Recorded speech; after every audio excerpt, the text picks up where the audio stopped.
தற்போது கிடைத்துள்ள அண்மை செய்தியை பார்த்து வருகிறோம். தூத்துக்குடி மாவட்டம் விளாத்திக்குளம் அருகே +2 மாணவி பாலியல் வன்கொடுமை செய்யப்பட்டு கொல்லப்பட்ட சம்பவத்தில் உறவினர்கள் உடலை வாங்க மறுப்பு தெரிவித்து வருகின்றனர்.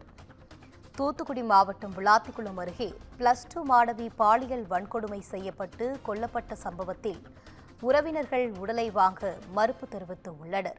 அது மட்டுமல்லாமல் குற்றவாளிகளை கைது செய்ய கோரி உடலை வாங்க மறுத்து மாணவியின் உறவினர்கள், கிராம மக்கள் போராட்டத்தில் ஈடுபட்டு வருகின்றனர்.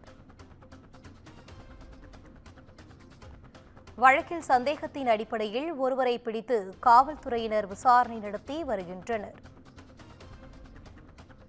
அண்மை செய்தியாக பார்த்தவர்கள் 4வது நாளாக போராட்டம் நடத்தி வருவதால் பாதுகாப்புக்காக போலீசார் குவிக்கப்பட்டு உள்ளனர்.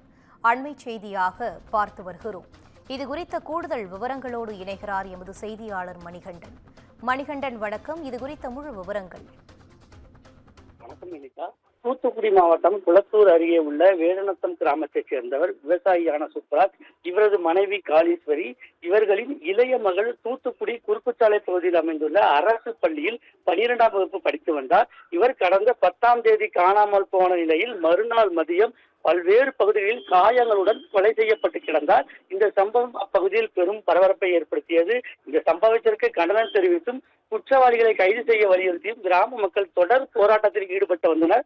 அப்போது போராட்டத்தில் ஈடுபட்டவரிடம் சனிக்கிழமை, அதாவது இன்று குற்றவாளிகளை கைது செய்துவோம் என்று ஆட்சித்தலைவர் உத்தரவு அளித்ததை தொடர்ந்து போராட்டத்தை விலக்கிக் கொண்டனர். மேலும் குற்றவாளிகளை கண்டுபிடிக்க 10 தனிப்படைகள் அமைக்கப்பட்டு தேடி வருகின்றனர். இந்த நிலையில அந்த கிராமத்தைச் சேர்ந்த வட மாநில தொழிலாளர்கள் மற்றும் பள்ளியில் உடன்படித்த மாணவர்கள் என 14க்கும் மேற்பட்ட நபர்களை போலீசார் விசாரணை செய்தனர்.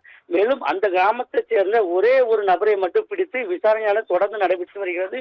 இந்த நிலையில நேற்று 3வது நாளாக குற்றவாளிகள் கைது செய்யப்படாததை கண்டித்தும் காவல்துறை அலட்சியம் காரணமாகவே இந்த சம்பவம் நடந்துள்ளதை கண்டித்தும் கிராம மக்கள் வேடநத்தம் பகுதியில் கனிமொழி ஆறுதல் சொல்ல வந்த போது அவரை சூழ்ந்து கொண்டனர்.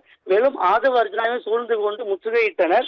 மேலும் அந்த மாணவி உடல் தூத்துக்குடி அரசு மருத்துவக் கல்லூரி பிரேத பரிசோதனை கூடத்தில் உடற்கூறு ஆய்வு செய்யப்பட்டு மாதிரிகள் சேகரிக்கப்பட்டு பாலியல் பலாத்காரம் செய்து கொலை செய்யப்பட்டாரா என்பது குறித்தும் ஆய்வு செய்ய திருநெல்வேலி தடயவியல் ஆய்வகத்திற்கு அனுப்பப்பட்டிருந்தது.